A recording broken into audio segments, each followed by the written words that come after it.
kasama sa pang-araw-araw nating mga gawain ang pagsakay ng jeepney, taxi, bus, LRT o tren.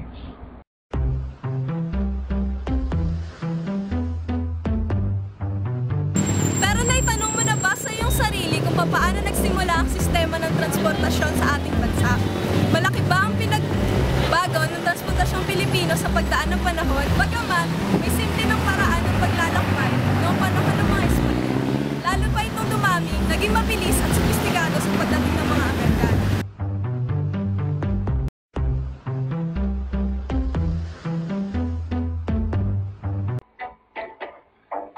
Mga sasakyang panlupa.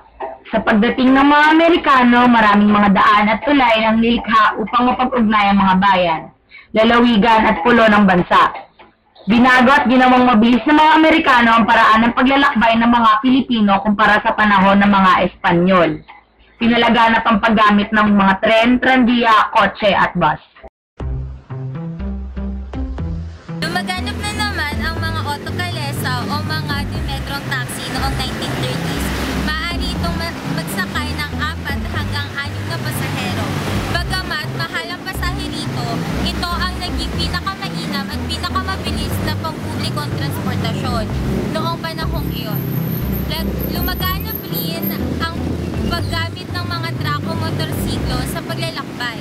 Ang jeep pang-militar naman ang sinasabing pinagmulan ng pasaherong jeepney na lumaganap pagkatapos ng ikalawang digmaan.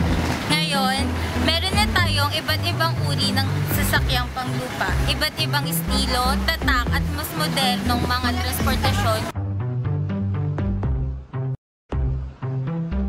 Natin ang pag-unlad ng mga transportasyong pangtubig. Umunlad din ang transportasyong pandagat noong panahon ng mga Amerikano.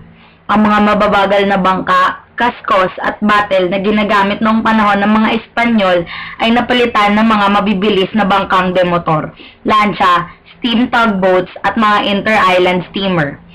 Pinasimulaan din sa panahong ito ang paglalayag ng mga international steamships sa iba't ibang panig ng mundo. Dahil dito, dumami ang mga pagbukas ng mga daungan o seaport sa bansa. Isa na rito ang Port of Manila na sinasabing pinakamalaking daungan sa Asia noong panahong iyon. Sa pag-unlad ng ating ekonomiya, naging makabago na rin ang paggawa sa ating mga sasakyang pantubig tulad ng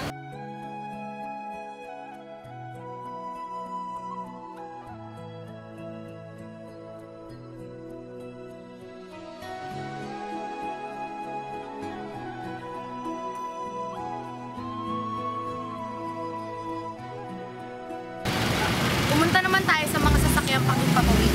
Ating balikan ang mga eroplano noon at ating tingnan kung ano ang pagkakaiba nito sa mga eroplano ngayon.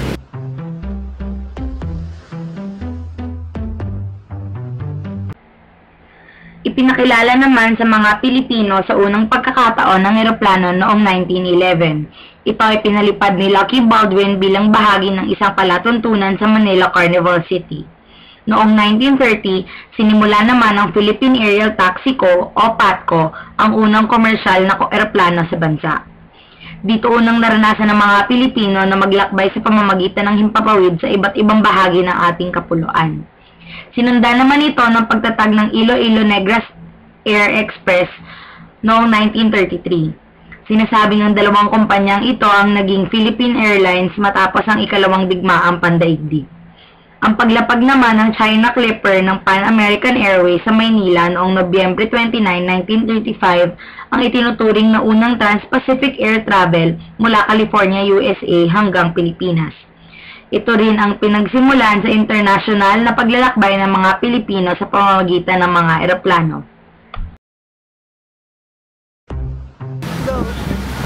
Natapos ang mga gera at umunlad ang ating ekonomiya. Mga eroplanong dati-dati komplikado sa ating mga mata, ngayon ay makabago na.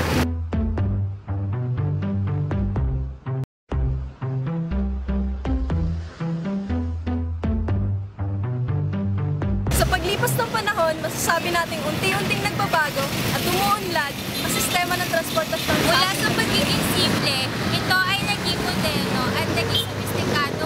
Lumatagi ito pabago-bago, dapat nating tandaan na ang pagkakaroon ng isang malawak at mabilis na sistema ng transportasyon ay isa sa mga salik na magbibigay daan sa minimiting pag-unlad ng isang